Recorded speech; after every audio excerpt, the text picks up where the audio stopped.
No nyt ollaan kunnan varikolla. Mitäs kaikkea toimintoja täällä on? No täällä on esimerkiksi mittaustoimi, tilapalvelu, kunnossapito, puistotoimi ja tietenkin Liedon veden varikko. Lähdetään katsoa, mitä laitosmiehet täällä tekee. No lähdetään.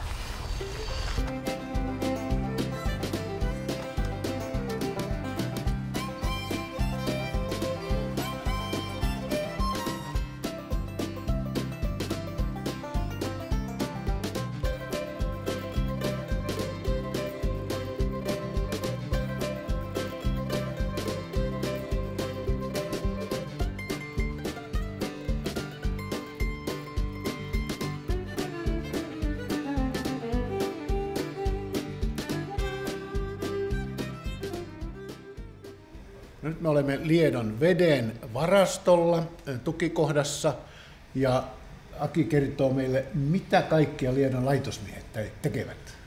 No laitosmiehet tekevät liitoksia, vesimittarin vaihtoja, laittaa uusia mittareita tietenkin paikalleen ja ennäköistä korjaustoimintaa ja muuta, mitä varikkotoimintoon tietty liittyy.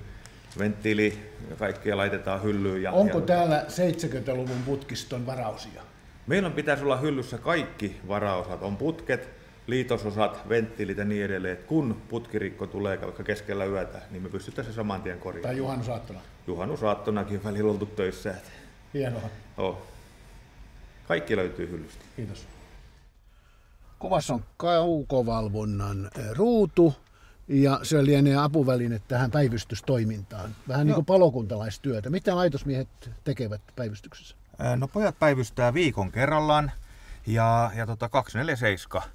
Ja apuväline esimerkiksi on tämä Lainingin Aquarex kaukovalvontajärjestelmä, jos me nähdään kaikki pumppaamot, molemmat vesitornit, yleensä vedenjakelun tilanne, jos on häiriöitä, näistä tulee ne hälytykset, tekstiviestinnä päivystykseen ja meille Vesan kanssa puhelimiin sitten. Me tiedetään heti, että jos verkostossa joku häikkää. Päivystäjäkö sitten hälyttää koko paletin? Päivystäjä, joo, kertoo sitten, soittaa kaverit apuun, soittaa koneita, välineitä, korjaustyö pitää saada mahdollisimman pikaisesti käyntiin ja liikkeelle.